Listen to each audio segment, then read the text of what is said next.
जिनकी वाणी से मिलता आगम का विशुद्ध ज्ञान, जिनके समागम से मिलता भक्ति और ज्ञान का विशुद्ध मेल, जिनके सहज वाचन से मिलता आत्मा को विशुद्ध सत्संग।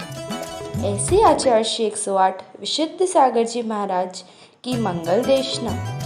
इस कार्यक्रम के पुण्यार्चक परिवार हैं स्वर्गीय श्रीमती शांति देवी श्री पदम चंद जी छाबड़ा, श्रीमती उषा देवी श्री कैलाश चंद्र जैन, श्रीमती आकांक्षा जयलेश जैन एवं कुशल जैन, समस्त परिवार कोलकाता।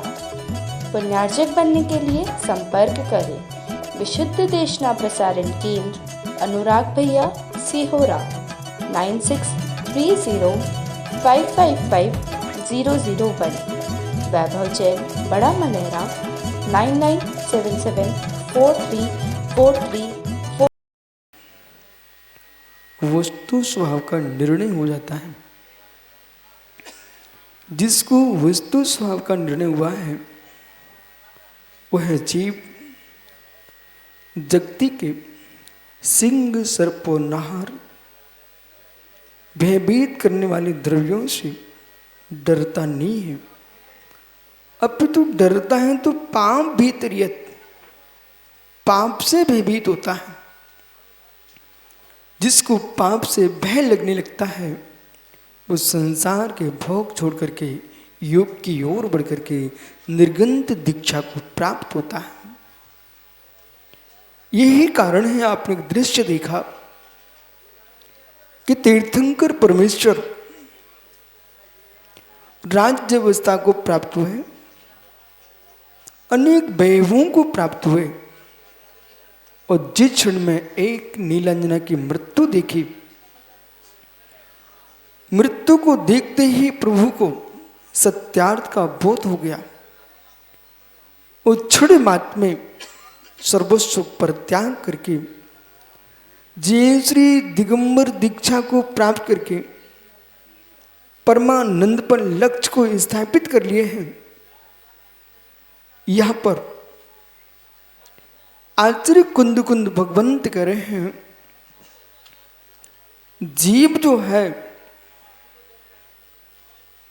वेद्य वेदक भाव से युक्त कोई द्रव्य है, उसका नाम जीव द्रव्य है। वेद्य वेदक भाव का 5 द्रव्यों में अभाव है। एकमात्र जीव द्रव्य ऐसा है जो सुख दुख का वेद्य वेदक भाव से युक्त है। जब तक जीव इंद्रिय सुखों पर वेदन करता है तब तक ये जीव संसार के भोग वृत्ति से युक्त है, और जब आत्मा अतीन्द्रिय सुख का वेदन करता है तब जीव योग दृष्टि से युक्त होता है। एक ही जीव की धारा बहुत तटस्थ भाव से समझना। संसार के प्रत्येक ध्रुव में आनंद लेता है जीव, संसार के प्रत्येक ध्रुव में आनंद लेता है जीव। प्रवचन के काल में प्रवचन को सुनते हुए वैराग की बात को सुनना एक भिन्न विषय है, और वैराग्य से युक्त होकर के वैराग को वेदना एक भिन्न विषय है। उपदेश के काल में हर व्यक्ति अपने आप में विरक्त दिखने लगता है, लेकिन जैसे उपदेश का काल समाप्त होता है और जैसे घर की ओर मुड़ता है उसके सारे वैराग के गुण समाप्त होने लगते हैं। ये उपदेश का वैराग्य था। जो भोगों से विरक्ति होती है उसके सामने कोई प्रवचनकार हो अथवा न हो, जो द्रव्य पूर्व में आनंद देता था, जो बंधु पूर्व में सुख देते थे, वे ही बंधु आज उसको दुख रूप दिखने लगते हैं। पंडित जी, महिपाल जी, इंद्रिय भोग से उदास होते ही द्वेष नहीं होता, राग नहीं होता, वैराग होता है। विरक्त हुए इसका तात्पर्य नहीं है कि जगत के सारे द्रव्य समाप्त हो जाए। वैराग्य विवेक से साथ है, वैराग्य विवेक के साथ होता है। जगत के प्रत्येक द्रव्य समाप्त हो जाए, सारे ग्रस्त समाप्त हो जाए, हे मुनिराज, ये वैराग्य नहीं है, ये उन्माद है। विरक्त होने के बाद भी, दीक्षा लेने के बाद भी ग्रस्ते से विरक्त हुए हो, ग्रस्तों से विरक्त नहीं हुए हो। एक एक शब्द को सुनना। मुनिराज ग्रस्ती से विरक्त होते हैं, ग्रस्तों से विरक्त नहीं होते हैं। तीर्थंकर जैसा महामुनि ग्रस्ती से विरक्त होता है, ग्रस्तों से विरक्त नहीं होता। ग्रस्तों से विरक्त हो जाएंगे तो अंजलि लगा करके किसके गेट पर जाएंगे? ये भी के श्रवण गृहस्थी से विरक्त हुए हैं, गृहस्थी के आरंभ सारंभ से विरक्त हुए हैं, ग्रस्तों से विरक्त नहीं हुए। ऐसा नहीं कि महात्मा संपूर्ण सागर जी कहें किशोर पाड़े भगो यहां से, मुझे क्या लेना देना आपसे। महाराज महाराज क्या लेना देना वीर को, ये अज्ञानमयी भाषा बोलना बंद करो। जब भूख लगेगी ना, क्षुधा पीड़ा सताएगी ना, तो अंजलि लगा करके, मुद्रा लगा करके किसी द्वार पर जाओगे तो गृहस्थ के ही द्वार पर जाओगे। तीर्थंकर जैसे महापुरुष के लिए भी, भगवान ऋषभदेव को भी सौम्य श्रेयांश के द्वार पर खड़ा होना पड़ा कि नहीं होना पड़ा। इसलिए साधकों को, जिनको वैराग्य होता है, उन्हें इस विद्या का भी ज्ञान होना चाहिए। हम गृहस्थी के किसी भी कार्य में आगे नहीं आएंगे, गृहस्थों के किसी भी कार्य में हस्तक्षेप नहीं करेंगे। गृहस्थों के आरंभ सारंभ से निवृत्ति को प्राप्त हुए। आरंभ की निवृत्ति है, समारंभ की निवृत्ति है, समरंभ की निवृत्ति है, हमारी निवृत्ति है। लेकिन गृहस्थों से निवृत्त हो जाओगे तो मित्र आपकी आहारचर्या कौन कराएगा?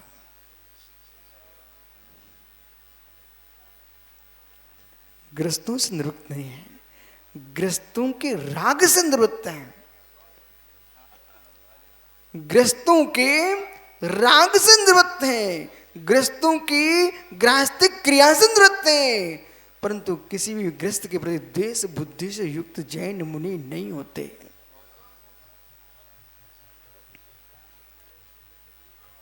गुप्ती सम्मति के पालन में आनंद आता है। तो जो बैठे रहो मित्र, जो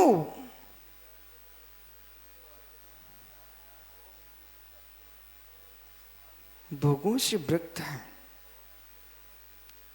तो भोगों के राग से रहित है कि भोगों के द्वेष से रहित? हार्दिक, भोगों के राग से रहित हुए हो कि भोगों के द्वेष से रहित हुए हैं? यदि दोनों से रहित हुए हैं, आपके भोगने योग्य नहीं है, उस पर राग नहीं होना चाहिए। दूसरा भोग रहा है, उस पर द्वेष भी नहीं होना चाहिए। ये तुम्हारी समता की परीक्षा है। भोग भोगते जीवों को देख करके भी उनके प्रति द्वेष बुद्धि का नहीं आना, ये मेरे मित्र तुम्हारा सच्चा वैराग्य है।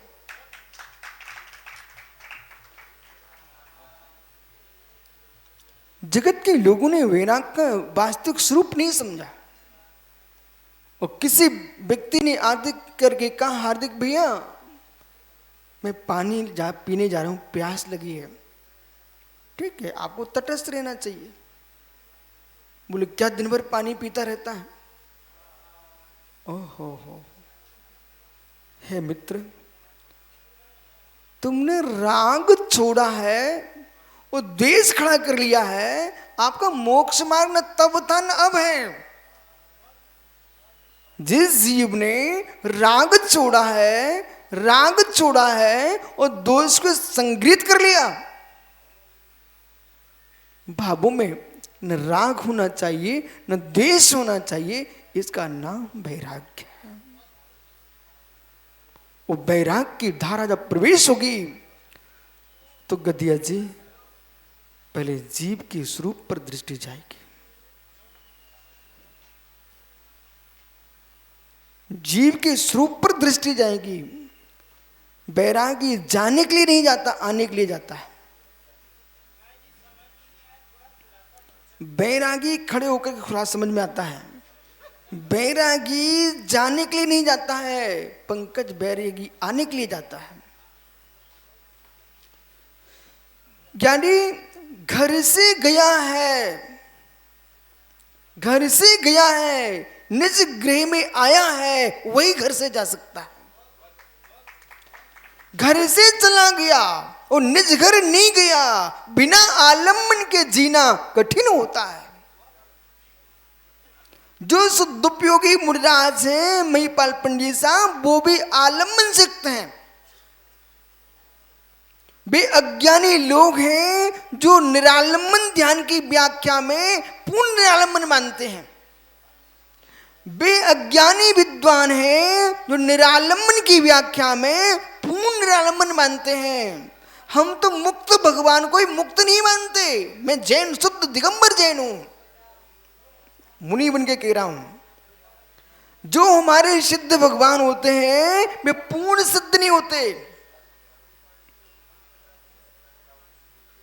सिद्ध भगवान पूर्ण सिद्ध नहीं होते हैं और निरालंबन योगी पूर्ण निरालंबन नहीं होता। समझ के सुनना। मुक्ता मुक्ति रूपो यह कर्मवी संविधादिनः अक्षयम परमात्मानं ज्ञान मूर्ति नमामि तम।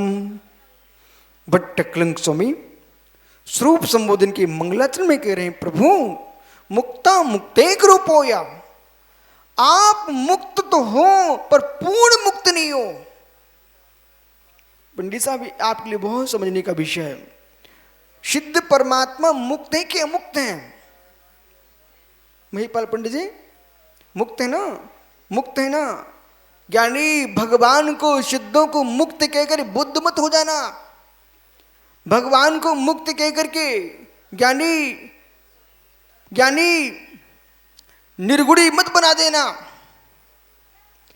भगवान परमेश्वर मुक्त भी है अमुक्त भी है। सिद्ध भगवान मुक्ति है तो आत्मा का विनाश हो जाएगा।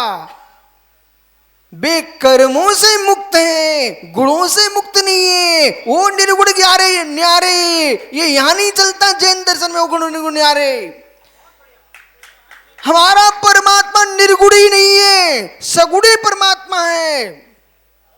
इसलिए हमारा ईश्वर सिद्ध परमात्मा, निकल परमात्मा मुक्त भी है अमुक्त भी है। कर्मों से मुक्त है, गुणों से अमुक्त है। इसलिए भगवान को आप स्वीकार करो, मुक्त भी है और अमुक्त भी है। आज से क्या कहोगे, मुक्त है कि अमुक्त?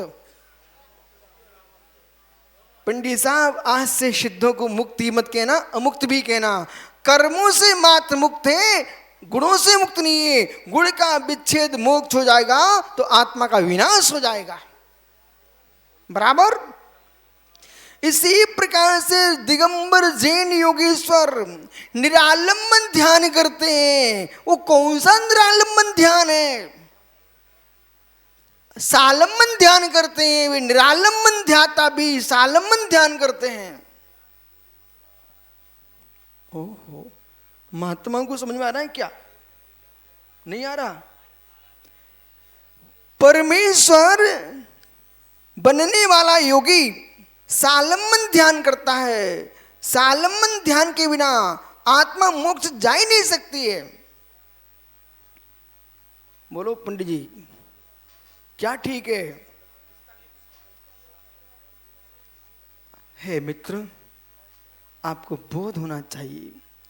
द्रव स्रोत का आलम्बन जो है ये तो विकल्प रूप में छठवें गुणस्थान तक ही है। लेकिन मैं तो ये कह रहा हूं 14वें गुणस्थान में भी आलम्बन होता है। ज्ञानी पंकज पंडित पने को प्राप्त है बेटा। इसलिए मैं कहता हूं कुछ ऐसे विषय हैं जिनको आप लोगों को ध्यान से सुनना चाहिए और बोलते समय श्रोता चौकन्ने हो जाएं, बड़े बड़े पंडित अपने आप में सोच में पड़ जाए कि क्या कह रहे हैं। सप्तम गुण स्थान में निरालंबन ध्यान प्रारंभ होता है। वो निरालंबन ध्यान को ध्याता हुआ योगेश्वर सालंबन ध्यान को प्राप्त है। जिस निरालंबन ध्यान की आप व्याख्या करते हो, वो निरालंबन ध्यान की व्याख्या से तात्पर्य तुम्हारा है परगत तत्व से निरालंबित हैं, पंच परमेष्टि के ध्यान से शून्य हो चुके हैं, इसलिए निरालंबन है। लेकिन मित्र, आपको बोध होना चाहिए, जो पुरुष अपने घर से मधुबन सम्मेश्वर की यात्रा गया है, उसने अपने घर का आलंबन छोड़ दिया है, वाहन का आलंबन थोड़े छोड़ दिया है। ऐसे जो निरालंबन ध्यान सकते शुद्ध उपयोगी मुनिराज हैं, उन्होंने पंच परमेष्टि का आलंबन छोड़ा है, निज ज्ञाय के स्वामी भगवान आत्मा का आलंबन थोड़े छोड़ दिया है। निज का आलंबन लेगा। अर्थ संक्रांति, योग संक्रांति, व्यंजन संक्रांति, और मेरे मित्र वितर्क चल रहा है। और वितर्क कहाँ श्रुतम, वितर्क क्या श्रुत है। इसलिए भगवान तीर्थंकर केवले भगवंतवी ज्ञानी आलंबन लेते हैं किसका, निज ध्रुव ज्ञाय के भगवान आत्मा का। कि निरालंबन क्यों, पर के आलंबन से शून्य, इसलिए निरालंबन है। निर्विकल्प ध्यान में लीन होते हैं, निर्विकल्प ध्यान में लीन होते हैं, ज्ञान में लीन होते हैं। तो ज्ञान तो सविकल्प ही होता है, निर्विकल्प होते नहीं ज्ञान। फिर निर्विकल्प ज्ञान कैसा, जो ज्ञान विषय कसाय के विकल्प में डूबा था, वो विषय कसाय आरंभ परिग्रह के विकल्प से शून्य हुआ है। इस दृष्टि से निर्विकल्प है। पच्चित ब्रह्म में ज्ञान तो साकार होता है, ज्ञान निराकार नहीं होता, दर्शन निराकार होता है। साकारम ज्ञानम निराकारम दर्शनम। नरेंद्र भी गहरे आगम के सूत्र हैं, और ये परम सत्य है। मात्र पंक्ति पंक्ति अध्ययन करने से जीव तत्व को नहीं समझ पाएगा। पंक्ति पंक्ति अध्ययन के उपरांत पल पल में निज देव को निहारेगा, वही जिनागम को समझ सकेगा। और जिस उपदेश में श्रोताओं को नवीनता न मिले, अपूर्वार्थ होना चाहिए, तभी पंडित साहब विश्वास मानना। परीक्षा हाल में आवाज जब आती है, जब विद्यार्थी से पेपर नहीं बनता, और भोजन के काल में हल्ला वहीं होता है जहां स्वादिष्ट भोजन नहीं होता। और मित्र, प्रवचन में आवाज वहीं होती श्रोताओं की जब प्रवचनकार अपूर्वार्थ नहीं देता। ये मत सोचिए, इनको समझ में आना चाहिए। समझ में आए नहीं आए, कम से कम नया नया सुनने में आएगा तो समझने की कोशिश करेंगे, और वही वही सुनाओगे तो मेरे मित्र आपको मालूम होना चाहिए, वही वही वस्तु डालते जाओगे। आपकी माँ भी रोज एक सा भोजन कराए तो बेटा माँ से भी उदास होने लगता है। माताओं, अपने घर को स्वर्ग बना के रखना चाहती हो तो प्रतिदिन घर में स्वादिष्ट भोजन बनाओ। भोजन स्वादिष्ट हो, हर्ष गदिया बेटा, भोजन स्वादिष्ट हो, भावना मधुर हो, और वाणी मधुर हो, अन्मेष पाड़े, वो घर कभी उजड़ नहीं सकता।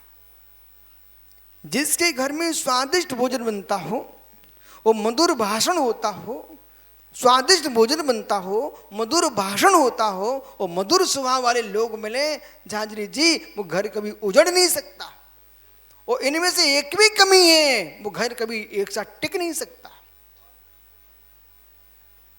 किसी भी संस्था को, चाहे अपने घर को चलाना चाहो, चाहे आप कोई संस्था चलाना चाहो, चाहे तो मुनि संघ को मुनिराज बन के आचार्य बन के अपना संघ चलाना चाहो, इतनी बातें तुम्हारे साथ होना जरूरी है। आचार्य महाराज मिष्ट भोजन कहां से लाए, मिष्ट भोजन कहां से लाए? ओ हो, आपको पता नहीं है बेटा? नहीं नहीं, आचार्य महाराज भगवंतों ने दीक्षा के मुहूर्त दिए, उन सारे मुहूर्तों में लिखा हुआ है इस मुनि के माध्यम से आचार्यत्व को प्राप्त करके मिष्टान्न भोजी होगा, इसको बराबर भोजन मिलेगा, और इसके माध्यम से इतने हजार मुनियों का मिष्टान्न मिलेगा, ऐसा लिखा गया नहीं? बराबर जहां पर मिष्ट भाषण होगा पंकज, वहां मिष्ट भोजन भी मिलने की संभावना है। और मुनिराज को मिष्ट भोजन कहां से कराएंगे? तत्वोपदेश से बड़ा मिष्ट भोजन क्या हो सकता है? तत्वोपदेश से बड़ा मिष्ट भोजन नहीं हो सकता। पंडित जी महिपाल जी, आप बनारसी पंडित जी को निमंत्रण देना, 56 प्रकार के भोजन बंबई में बनवाना, उसको भोजन करने बिठाल देना। जैसे ग्रास मुख में पंडित जी की जाए, सुंदर बर्फी खा रहा था, धीरे से कह देना MP का है, भुखेड़ा रहता है, हमारे बंबई में आके खाना खा रहा सुंदर, इतना बोल देना आप। इतना बोलते ही पंडित जी महिपाल जी तुम्हारे 56 प्रकार के भोजन स्वाद विहीन हो जाएंगे, और बनारसी पंडित जी कहेंगे मित्र तुम्हारे छिंदवाड़ा आओ, हम आपको घी में डुबो देंगे, लेकिन ये कह करके आपको भगाएंगे नहीं कि खाने को नहीं मिलता। ज्ञानी, मिष्ट भोजन से मीठा कोई जगत में है, उसका नाम मिष्ट वचन है। मिष्ट वचन कह करके अनमेल सूखा भी खिलाओगे तो आनंद आएगा, और मिष्ट वचन के जगह कठोर वचन कह करके मिष्ठान भी खिलाओगे तो व्यक्ति सोचेगा मेरे अपने घर का पानी दाल श्रेष्ठ है, कम से कम अशुभ शब्द सुनने को तो नहीं मिलते हैं। यदि आपको मिष्ट भाषण, मिष्ट भोजन, मिष्ट स्वभाव के साथ भोजन करने के भाव हो तो दिगंबर मुनि बनो। आने के पहले पड़घान हे सौमी, ओ मिष्टान, मेरे मिष्ट भाषण भजन होते हैं। ओहो, धन्य योगी की दशा जहाँ सर्वत्र मंगल ही मंगल होता है, उसका नाम दिगंबर होता है। जहां पर मंगल ही मंगल होता है उसका नाम दिगंबर होता है। स्वयं में मंगल भूत, जहां पहुंचे वहां मंगल, जहां पहुंचे वहां मंगल। मैं तो ये सोच रहा था सौदर मंदिर कहां गया? यानी यहां वो अम्मा थी ना, अम्मा कौशल की माँ, वो बेचारी मैंने बहुत सुन के रखा, हर मुनिराज के पास जा रही बेचारी, सिर पर चढ़ा रही महाराज जी मेरे पंचग्रहण करा दो, महाराज जी पंचग्रहण करा दो। कुछ लोग मेरे से कान में बोल गए महाराज जी बातों में मत आना, वो अकेली घूमती रहती है, सुनना। मैंने कहा अच्छा ऐसी बात है। जब चंदन वाला को महावीर उनका काम करने आ गए, महावीर ने चंदन वाला को देख लिया तो मैं कौन सा बड़ा आदमी हूं, मैं भी उसका काम कर दूंगा। सुब्रत सागर एक सज्जन मेरे कान में बोलने आए थे, महाराज जी इस माँ की बात में मत आ जाना, कुछ नहीं है वहां पर, निमिया घाट में जंगल है। मैंने कहा ओहो, यदि नियम घाट में जंगल है, तीर्थंकर जैसा मां मंगलिक द्रव बैठा हुआ जंगल कैसा? और जितने मंगल हुए हैं वे सब जंगल में हुए हैं।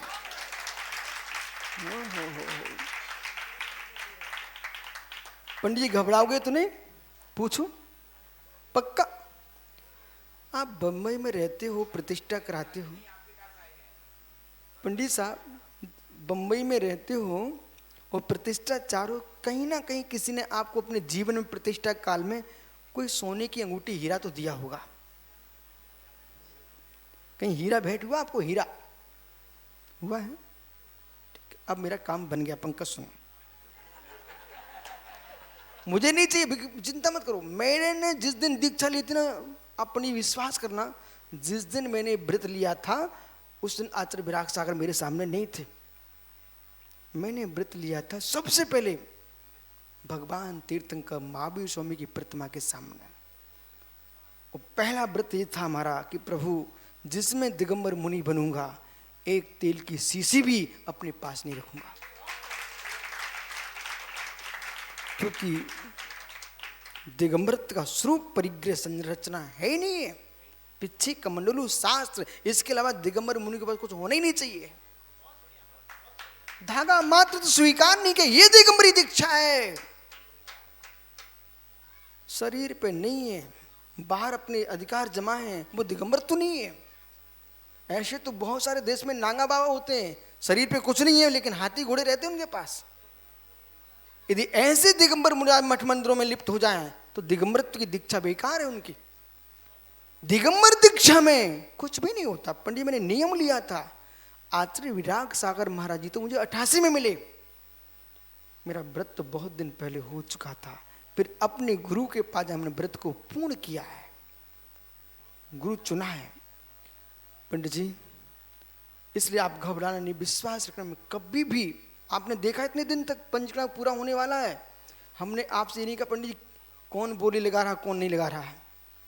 मेरा काम प्रवचन करना है, पंडित जी का काम अपना काम करना है। तुम स्वतंत्र में स्वतंत्र जो है। लेकिन पंडित जी ये पूछ रहे हीरा है कि नहीं? बंबई में है प्रतिष्ठाचार, कहीं ना कहीं हीरा तो भेंट हुआ होगा, पक्का। चलिए किशोर पहाड़े जी, आपके घर में तिजोरी के अंदर कोई सोने की अंगूठी है क्या? अच्छा, चिंता नहीं करना, बिल्कुल नहीं मंगाऊंगा। मैं ये भी नहीं कहूंगा कि आप हमारे अच्छे भाई को मूर्ति के लिए दे दो, ये भी नहीं कहूंगा मैं। धर्मचंद शास्त्री को बहुत परेशान हुए हमसे, बार बार कहते महाराज जी मेरी मूर्ति के लिए कुछ करा दो। ज्ञानी मूर्ति बनेगी भगवान की, बनाओगे आप, मैं अपने रत्नात्रय भगवान को क्यों भंग करूं भीख मांग के। श्रावक का धर्म है मूर्ति के लिए दान देना, पंडित का धर्म है संग्रह करना बनवाना, मेरा धर्म तो मात्र सूर्य मंत्र देना है।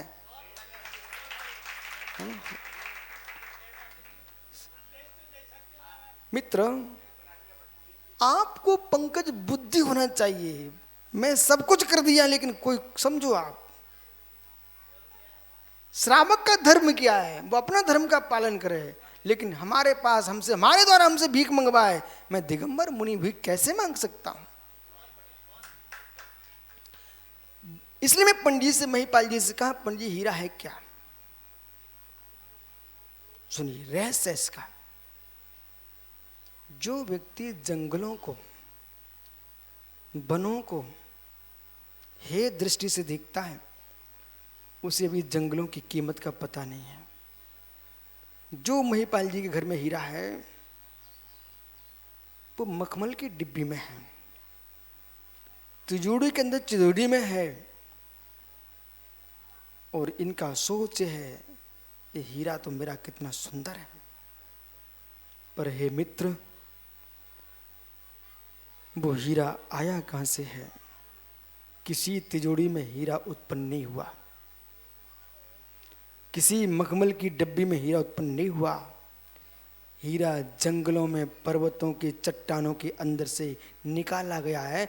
आप पन्ना जाके देख के आओ, मध्य प्रदेश के पन्ना में हीरा निकलता है। पन्ना में हीरा निकलता पंडित जी, चट्टानों से निकलता है, जमीन के अंदर से निकलता है। वे जंगल हैं, वे भवन नहीं है, मखमल की डिब्बियां नहीं है। हीरा तो जंगलों में होता है मेरे मित्र। यदि कोयला जंगलों में चट्टानों में होता है तो किशोर भैया सोना भी खदानों में जंगलों में होता है। जंगलों में आकर के इतना अर्गवान होता है कि तुम्हारे यहाँ मखमल की डिब्बी में रहता है। ऐसे में मित्र जंगल न होता तो तुम्हारे घर में मांगलिक हीरा कहां से आता? ये जंगल न होता, गांव नगर न होते तो तीर्थंकर भगवान भी कहां से होते? जो जंगल में बने हैं वे ही मंगल हुए हैं। किसी को हे मत देखो, ऐसा तो शायद पंडित जी ये कार्यकर्ता भी नहीं सोच रहे थे। कि नीमिया घाट में इतना बड़ा पंडाल होगा, इतने श्रोता होंगे, इतनी समाज आएगी, या तो सुबह से शाम तक लाइन लगी रहती। मित्र, ये सब भगवान पारसनाथ का महान चमत्कार। ऐसा कहो व्यवहार से, लेकिन सत्य है, भव्यों के भक्ति के परिणाम होते प्रशांत, इसलिए लोग आते हैं। ये भी व्यवहार उससे कुछ बढ़ करके है। और सत्य है, जिन जीवों की भवितव्यता पवित्र है, वे ही जीव आकर परमात्मा की भक्ति कर पाते हैं। आपका समय हो गया। पंडित समझ में आ गया? आ गया? इसलिए आज से ध्यान रखना, अनुष्ठान अपने स्थान पर है और अर्थ ज्ञान अपने स्थान पर है। जो अनुष्ठान अर्थ ज्ञान के साथ होता है, वही अनुष्ठान अनुष्ठान संज्ञा को प्राप्त होता है। जिस अनुष्ठान में अर्थ ज्ञान नहीं होता है, वो मात्र क्रिया संज्ञा को प्राप्त होता है। जो अनुष्ठान अर्थ से युक्त होता है, अर्थ से तात्पर्य पैसा नहीं समझ लेना, अर्थ यानी चैतन्य भगवान आत्मा के कल्याण की दृष्टि प्रयोजन भूत। जो क्रिया अर्थ से युक्त है, देखो देखो पंडित साहब, पुत्र हुआ है तो काम पुरुषार्थ, सुब्रत सागर नहीं क्या, ज्ञानी पुत्र हुआ है तो काम पुरुषार्थ। पुत्र को जन्म देने की भावना नहीं है, मात्र भोग वृत्ति। पुत्र उत्पत्ति की भावना है तो काम पुरुषार्थ संज्ञा को प्राप्त होता है। जिसके पुत्र उत्पत्ति की दृष्टि नहीं है, गर्भ का निरोध कर रहा है, वो मात्र अभागा पापी जीव विष्णी है, कामी है, काम क्रिया युक्त से है, लेकिन काम पुरुषार्थ नहीं है। इसी प्रकार से जिस धार्मिक अनुष्ठान में आत्म विशुद्धि आत्म कल्याण निहित है, तो धर्म पुरुषार्थ है, अन्यथा मात्र क्रिया है। जिस व्यक्ति के व्यापार में अर्थ उपार्जन की दृष्टि है, वो पैसा आ रहा तो अर्थ पुरुषार्थ है, अन्यथा मां शरीर की मेहनत है। और जिस मुनि के मस्तिष्क में शुद्ध उपयोग की धारणा विराजमान है, ऐसा निर्गंत रत्नात्र युक्त जीव आत्म कल्याण में रत्नात्र में लवलीन है, उसका मोक्ष पुरुषार्थ है, अन्यथा मात्र व्यवहार चारित्र की क्रिया है। कभी कभी आपको लगता कि कठोर बोल रहे हैं, विश्वास रखना, मैं बिल्कुल कठोर नहीं बोलता हूं। सत्य यही है, भूतार्थ यही है, सत्यार्थ समीचीन मार्ग यही है। वो बुरा जिनको लगता है, मित्र आपको मालूम होना चाहिए, मित्र मालूम होना चाहिए, तीर्थंकरों के सामने भी ऐसे लोग थे जिन्हें बुरा लगता था। जिनकी काल लब्धि अभी नहीं पकी, उन्हें भगवान भी बुरे लगते हैं। जिनकी काल लब्धि पक जाती है, उन्हें मुनिराज भी भगवान जैसे लगते हैं। इसलिए कल आपसे चर्चा करेंगे। आज तीर्थंकर सम्राट ने महामुनि पद को प्राप्त किया है, और महामुनि पद को प्राप्त करते ही मुहूर्त मात्र में मनः प्रिय ज्ञान प्रकट कर लिया। ऐसा कैसा मुनि जिसकी विशुद्धि देखो पंकज, मुहूर्त मात्र में रिद्धि प्रकट हो गई। बिना रिद्धि के मना प्रिय ज्ञान प्रकट नहीं होता। 7 रिद्धियों में से कोई ना कोई रिद्धि होगी, तभी मना प्रिय ज्ञान होगा। दीक्षा लेते तीर्थंकर, और मैं स्पष्ट कर दूं, जितने हमारे मुनिराज विराजमान है, ब्रह्मचारीगण विद्वान है, सामान्य श्रोता है, मैं स्पष्ट कर दूं, अध्ययन करने से ज्ञान नहीं बढ़ता। ये पंडित जी महिपाल जी, आप पहले भी हमसे मिले हैं, आज भी आप हैं। मुझे भी प्रतिविज्ञान हो गया, आप मेरे पास आए थे। आचार्य विराग सागर महाराज जी का आपने बम्बई में चातुर्मास कराया, ये भी सत्य है। बम्बई में आचार्य विराग सागर ने चातुर्मास किया है, बम्बई में बोरीवली में, ठीक ना। आचार्य सरमती सागर महाराज ने भी चातुर्मास किया बम्बई में, बराबर है ना मित्र। आचार्य विराग सागर के चरणों में मैं 1988 में आंखों में आंसू गिरा के गया था भिंड के चैत्यालय मंदिर में। टप टप पंडित जी आंसू टपक रहे थे। उन्होंने मुझे कातंत का सूत्र पढ़ाया, सिद्धो वर्ण समामनाया। मैं सूत्र याद नहीं कर सका।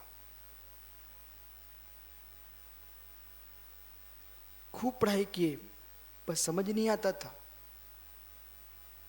एक दिन ऐसा भी आया, कुछ नहीं करना, अपन को गुरु की सेवा करना हो, चिन्मानी का पढ़ते रहूंगा, क्या कर सकता हूं। मुझे पूर्ण विश्वास है अध्ययन एक मार्ग है, ज्ञान के लिए साधन है, कर्ण नहीं है।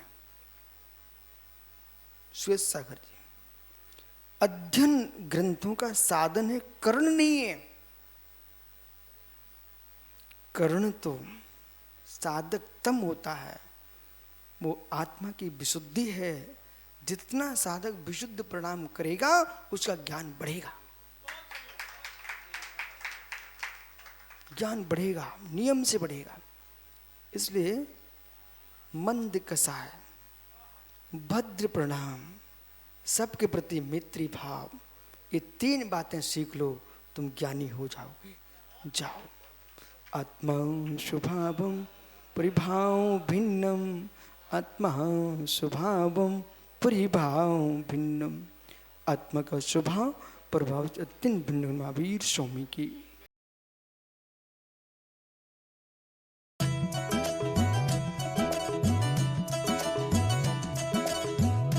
जिनकी वाणी से मिलता आगम का विशुद्ध ज्ञान, जिनके समागम से मिलता भक्ति और ज्ञान का विशुद्ध मेल, जिनके सहज वाचन से मिलता आत्मा को विशुद्ध सत्संग, ऐसी आचार्य श्री 108 विशुद्ध सागर जी महाराज की मंगल देशना।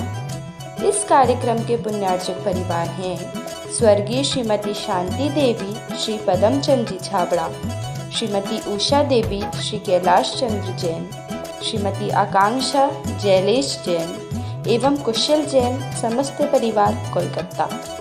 पुण्यार्चक बनने के लिए संपर्क करें विशुद्ध देशना प्रसारण केंद्र, अनुराग भैया, सीहोरा 9630555001। वैभव जैन, बड़ा मलेरा 99774343